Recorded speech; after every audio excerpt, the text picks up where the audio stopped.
مسلمانوں کا بہت بڑا مجمع ہے مجلس میں. یہ انٹرنیٹ سے بڑی دوستی رکھتے ہیں.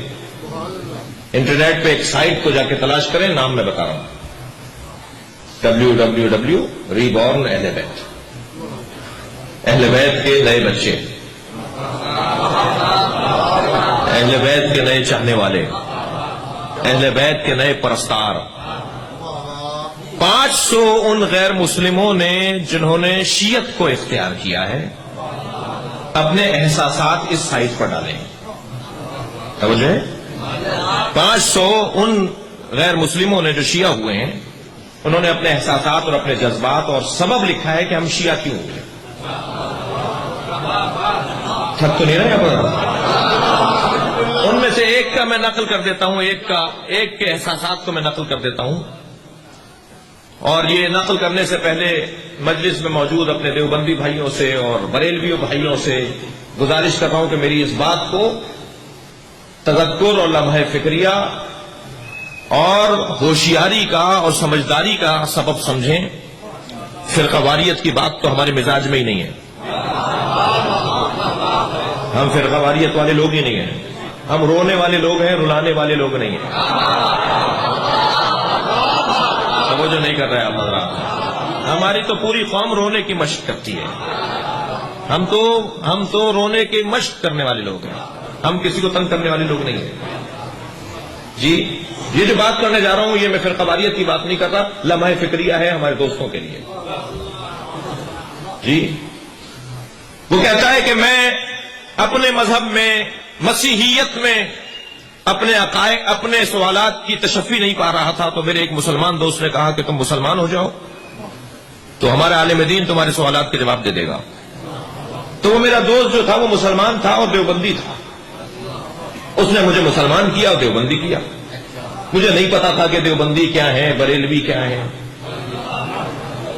میں جب دیوبندی ہو گیا تو میں نے جا کے ان کے عالم دین سے سوال کیے. انہوں نے کچھ جواب دیے, کچھ جواب نہیں دیے. تو میرے دل میں آیا کہ میں جا کر کسی اور سے پوچھوں. تو جب انہیں معلوم ہوا کہ میں بریلویوں کے پاس پوچھنے گیا ہوں تو وہ ناراض ہوئے. تو میں نے پوچھا حضور آپ کے نزدیک بریلوی کیسے ہیں؟ تو وہ کہنے لگے بریلوی مشرک ہیں. ابھی پاکستان میں ایک ٹیلی ویژن کے اوپر ایک شخص نے آل فال بکا تھا نا, وہ کہتا صاحب ہمارے مفتیوں نے فتوے دیے ہیں کفر کے. تو بھائی تمہارے مفتیوں نے تو بریلویوں کے لیے بھی کفر کے فتوے دیے ہوئے ہیں. تم مسلمان کس کو مانتے ہو یہ تو بتا دو. شیعت کی تصویر جتنی اچھی ہے اتنی کسی کی تصویر اچھی نہیں ہے. کہنے لگا کہ حضور آپ کے نزدیک بریلوی کیسے ہیں؟ وہ دیوبندی عالم کہنے لگا بریلوی مشرک ہیں, خبردار آئندہ مت جانا ان کے پاس. تو یہ کہنے لگا لو میں تو یہ الجھنیں دور کرنے آیا تھا, یہاں تو الجھنیں پڑ رہی ہیں. تو بریلوی عالم کے پاس میں نے جا کے کہا حضور آپ کے نزدیک دیوبندی کیسے ہیں؟ کہنے لگے کافر ہیں, بدتمیز ہیں, مسلمان ہی ہم نہیں مانتے دیوبندیوں کو.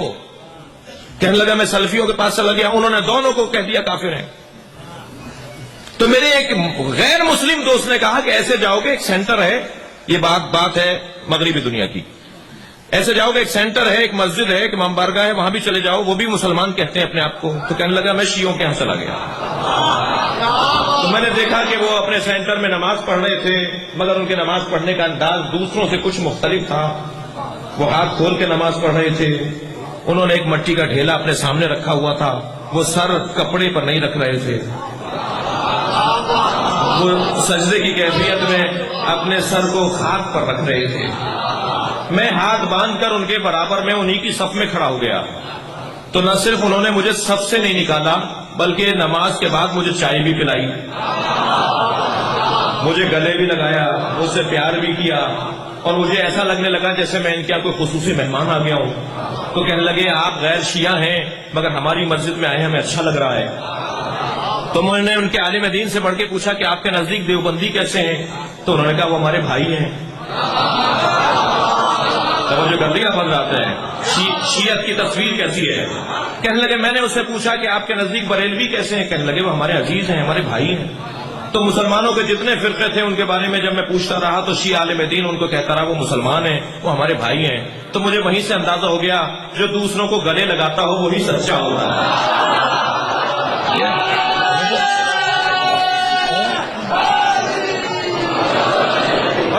کو برا کہتا ہے، کافر کہتا ہے، مشرک کہتا ہے، غیر مسلم کہتا ہے.